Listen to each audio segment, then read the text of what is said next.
Good morning, students. Welcome back to social science class. Today, our topic is Indian democracy, chapter 15, India towards ahead. Indian democracy पे थे हम पे number 176. Okay, देखिए, the path that independent India had to follow was planned during the freedom struggle itself. हम लोगों ने, India ने अपने रास्ते को खुद ही चुना हुआ था। पहले से ही प्लान था कि हम आज़ाद होने के बाद जो है इस रास्ते पर चलेंगे। It aimed at vested the sovereign power in the hands of the people. India का क्या मुख्य एम था? तो ये था कि लोगों के हाथ में जो है वो पावर होनी चाहिए। ठीक है, लोगों के हाथ में जो है पावर होनी चाहिए। Hence India adopted for a democracy. That's why India ने क्या अडोप्ट किया? डेमोक्रेसी अडोप्ट की। It was necessary to have a system where every section of society would be represented. तो जरूरी था कि इसमें जो है सभी वर्ग के लोग जो हैं रिप्रेजेंटेड हों। ठीक है, सबका जो है भागीदारी जरूरी था, सबका सहयोग जरूरी था। Every community, religion and language would enjoy equal status. सभी जो थे यहाँ पर इक्वल। डेमोक्रेसी में equality means equality of status and opportunity without any discrimination. Equality means क्या है? अगर आपका आता है what do mean by equality, तो equality means equality of status and opportunity without any discrimination, यानी कि किसी भी बिना किसी भेदभाव के सबको स्टेटस और अपॉर्चुनिटी इक्वल मिले। Our democratic government has also protected the interest of the backward section of the society. हमारी डेमोक्रेटिक गवर्नमेंट ने जो बैकवर्ड सेक्शन के लोग थे उनकी प्रोटेक्ट करने के लिए उनके हितों की रक्षा भी की। ठीक है, उनको यानी कि रिजर्वेशन पॉलिसी भी दी। The Congress under Jawaharlal Nehru controlled the reign of the government after independence till 1964, but the year of 1967 proved to be a turning point when some state parties came into prominence. तो जो India में जो है democracy successful चलती रही। ठीक है, successful चलती रही, लेकिन बीच में 2 साल ऐसे आए जब यानी कि कुछ प्रॉब्लम आई।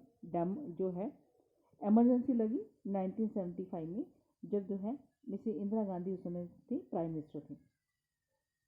ठीक है, उससे पहले जो है सही ढंग से जो है हमारी डेमोक्रेसी चलती रही।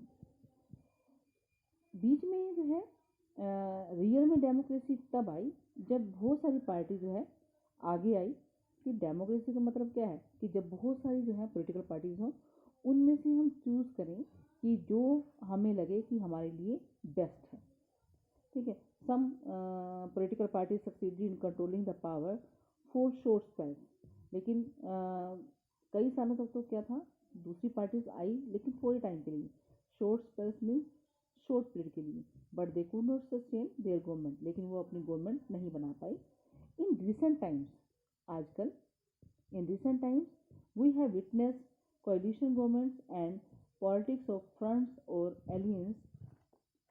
और आजकल जो है हम लोग गवाह हैं कि कोalition गवर्नमेंट और जो है फ्रंट्स जो हैं वो पॉलिटिक्स में चलते रहते हैं। कोalition क्या है? कोalition का मतलब क्या होता है कि जब वोटिंग सिस्टम में, वोटिंग के अंदर जब वोट पड़ते हैं तो क्या है कि जब वोट इलेक्शन होता है तो जब एक पार्टी को जितने यानी कि सीट्स चाहिए वो ना मिले, बहुमत ना मिले, तो तब के क्या है कई पार्टीज मिलकर जब सरकार बनाते हैं तो उसको क्या बोलते हैं? कोalition जो है गवर्नमेंट बोलते हैं। ठीक है, अब भी क्या है? कोalition गवर्नमेंट है। क्यों? क्योंकि जो है जो बीजेपी है एनडीए जो है, कोalition गवर्नमेंट कौन सी फंक्शन कर रही है, एनडीए है, जिसका मेन पार्ट जो है बीजेपी है, ठीक है। तो अब भी कोalition में है एनडीए के साथ, एनडीए में एक कोalition चल रहा है और बीजेपी उसका मेन पार्ट है। फ्रंट्स क्या होता है, फ्रंट या एलियंस क्या होता है, जो इलेक्शन से पहले ही बनाया दिए जाते हैं, ठीक है। जो इलेक्शन से पहले, वो इलेक्शन के बाद जब एक पार्टी को बहुमत नहीं मिलता तो 2 या 3 पार्टी या उससे ज़्यादा पार्टी मिलकर जो है गठबंधन करती हैं और सरकार बनाती हैं। लेकिन फ्रंट्स या एलियंस क्या होता है, ये इलेक्शन से पहले होता है, जब कई पार्टी मिलकर इलेक्शन लड़ने का इरादा करती हैं कि हम मिलकर लड़ते हैं, ठीक है। तो इसको कहा जाता है फ्रंट्स। बहुत सारे स्टेट में भी और लोकसभा के इलेक्शन में भी कई पार्टीज मिलकर इलेक्शन लड़ती हैं, तो उनको कहा जाता है फ्रंट्स। कोalition जो इलेक्शन के बाद बनती है, ठीक है, और जो फ्रंट्स हैं वो पहले बन जाती हैं, ठीक है। अब देखिए आप आगे page number 177। The supporting parties either join the government or support it from outside depending on the conditions of the alliance fronts। इसमें जो फ्रंट्स में क्या होता है, सपोर्टिंग जो पार्टी होती हैं, जो साथ देने वाली पार्टीज होती हैं, वो डिसाइड होता है, पहले ही डिसाइड होता है जब फ्रंट होती है या एलियंस जब समझौता होता है, डिपेंड करता है कि किस तरह से आपका जो है समझौता हुआ है, कि वो यानी कि बाहर रहकर जो है सपोर्ट करेंगी या अंदर रहकर, ठीक है। Under the circumstances the multi party system of India has become the axis of democracy that provides a hope to produce a government that is accountable to the citizens and responsive to their needs and expectations. हमारे India में क्या है कि जो है multi party system है, बहुत सारी पार्टीज हैं, तो हम लोग फेडरल सिस्टम है। जो हमें लगता है वो क्या है, हमारे पास बहुत सारी पार्टी हैं, तो इलेक्शन के टाइम हम देखते हैं कि हमारे लिए कौन सी पार्टी जो अच्छी है, हमारी नीड्स को पूरा कर सकती है, हमारी एक्सपेक्टेशंस को पूरा करती है, तो हम उसको चुनते हैं। Therefore, like other federal systems of the world, India too has 2 kinds of political parties। दूसरे वर्ल्ड में, दूसरे फेडरल सिस्टम की तरह ही हमारे इंडिया में भी क्या है, 2 तरह की जो है पार्टीज़ हैं, एक नेशनल लेवल और स्टेट लेवल, या उसको रीजनल लेवल भी बोलते हैं। नेशनल लेवल जैसे Indian National Congress, Bharatiya Janata Party, Communist Party of India etcetera.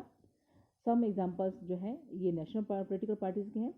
और रीजनल पार्टीज़ जो स्टेट पार्टीज़ जैसे बहुजन समाज पार्टी, और जो शिरोमणि अकाली दल पंजाब में, Rashtriya Janata Dal, National Conference and many more, ये सब क्या है रीजनल लेवल की। All the national as well as state parties are recognized by the election commission of India subject to fulfilment of the criteria let down by the election Commission. चाहे national party हो, ठीक है, चाहे state की party हो, वो सब क्या है इलेक्शन कमीशन द्वारा रिकॉग्नाइज की जाती हैं। और जो इलेक्शन कमीशन क्या है, जो चुनाव करवाता है, हमारे यहाँ इलेक्शन करवाता है, जो क्राइटेरिया वो देता है, जो लॉज वो बनाता है, तो इन पार्टीज़ को फुलफिल करना होता है, ठीक है। इसमें दिया भी गया है कि criteria let down, do you know के अंदर criteria let down by the election commission of India for national and regional party. National जो पार्टी जो है, नेशनल की जो पार्टी है वो कौन सी बनेगी, और स्टेट की जो है जो पार्टी है वो कौन सी बनेगी। तो ये जो स्टेट 6% जो है टोटल वोटिंग पड़नी चाहिए और 2 सीट आनी चाहिए स्टेट के अंदर, तो वो रीजनल पार्टी जो है वो मानी जाएगी स्टेट पार्टी। और जो नेशनल की है वो भी 6% टोटल वोट्स आने चाहिए लोकसभा इलेक्शन के अंदर या असेंबली इलेक्शन के अंदर 4 सीट्स, या इलेक्शन जो है 4 सीट्स जो है स्टेट्स के अंदर wins at least 4 seats in Lok Sabha is recognize as a national party. तो ये जो है लॉज दिए गए हैं कि कौन सी स्टेट पार्टी और कौन सी नेशनल पार्टी रहेगी। Political parties at the national as well as regional level are the axis of the democracy and play an important role in strengthening democracy। हाँ, पॉलिटिकल पार्टी जो है चाहे नेशनल लेवल की हैं चाहे क्या है जो स्टेट लेवल की हैं, तो ये जो है इनका बहुत ज़्यादा इम्पोर्टेंट रोल है किसको मजबूत बनाने में, डेमोक्रेसी को। The election commission of India is an autonomous constitutional authority responsible for administrating the election process in India. तो जो इलेक्शन कमीशन है उसको ऑटोनॉमी यानी कि स्वतंत्रता है, स्वायत्ता है कि वो जो है सारे प्रोसेस को देखता है इलेक्शन के। फ्री एंड फेयर इलेक्शन करवाता है, conducted by the election Commission with the help of electronic voting machines EVMs के द्वारा। As a country of 1.3 billion people, more than 800 million of whom are eligible to vote, India takes great pride in being the world's largest democracy। हमारे यहाँ population वैसे ही बहुत ज़्यादा है और हमारा जो वोटिंग जो एलिजिबल है वोट के लिए उनकी जो संख्या ज़्यादा है, ठीक है। तो इस तरह जो है इंडिया जो है वर्ल्ड के अंदर जो है लार्जेस्ट डेमोक्रेसी जो है इंडिया के अंदर है। इंडिया जो है लार्जेस्ट डेमोक्रेसी के रूप में जो है काम कर रहा है। नेक्स्ट जो है आपका इंडियाज़ फॉरेन रिलेशंस। हमारी जो है इंडिया की जो दूसरे देशों के साथ कैसे रिलेशंस हैं, कैसे पॉलिसीज़ हैं, ठीक है। तो ये जो है इसको बनाने में इसके चीफ आर्किटेक्ट कौन थे फॉरेन पॉलिसी के, जवाहरलाल नेहरू, जो हमारे फर्स्ट प्राइम मिनिस्टर थे। देखिए बेसिक फीचर दिए हुए हैं। Basic features of Indian foreign policies are, number 1, belief in United Nation and non align movement. जो यूएनओ है, हमारा जो यूएनओ है इंडिया उसको मानता है, ठीक है। अगर किसी भी दो देशों के बीच में लड़ाई है तो हमारा जो इंडिया है किसी का भी साथ नहीं देगा, वो अपना बचाव करेगा। नॉन अलाइनमेंट जो है रखता है वो, यानी कि किसी भी देश के साथ पक्ष में नहीं होना चाहता, नहीं होगा, ये हमारी पॉलिसी है, ठीक है। बचाव करेगा अपना। प्रमोशन ऑफ वर्ल्ड पीस, शांति बनाए रखने के लिए इंडिया जो है हर संभव जो है कोशिश करता है। और एंटी रेशलिज्म, हमारे यहाँ जो है एंटी रेशलिज्म का भी जो है विरोध करता है इंडिया, रंग भेद की नीति कि यहाँ कोई मतलब सब इक्वल है।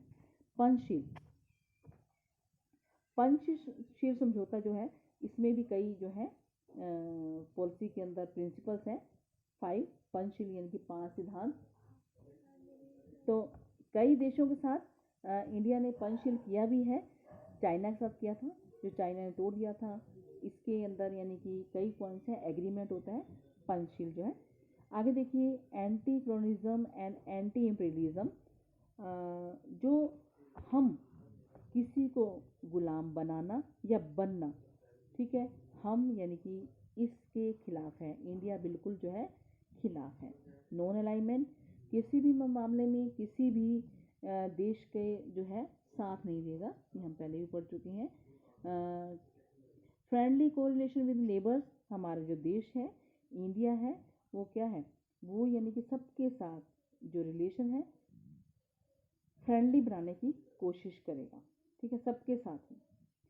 आगे देखिए रीजनल कोऑपरेशन, पड़ोसी देश जो हैं उनके साथ जो है हेल्प करेगा, कोऑपरेट करेगा। हमारे इंडिया जो है ये पूरी कोशिश करेगा। ये जो है हमारी फॉरेन पॉलिसी है इंडिया की। और डू यू नो के अंदर देखिए पंचशील में क्या है, पंचशील में क्या क्या एग्रीमेंट होता है। Mutual respect for each others territorial integrity and sovereignty, आपस में जिसके साथ भी पंचशील का समझौता होगा तो वो देश आपस में यानी कि एक दूसरे के साथ कोई भी, एक तो इंटीग्रिटी बनाए रखेंगे, यूनिटी बनाए रखेंगे, दूसरा किसी की भी कोई भी यानी कि किसी बात पे कोई प्रेशर नहीं करेगा, मनमानी नहीं करेगा, हर कोई अपनी पॉलिसी बनाएगा और वो करेगा। किसी का भी कोई भी हस्तक्षेप, कोई यानी कि एक दूसरे को नहीं कहेगा कि तुमने ऐसे करना है वैसे करना है, हर एक अपना फ्री रहेगा।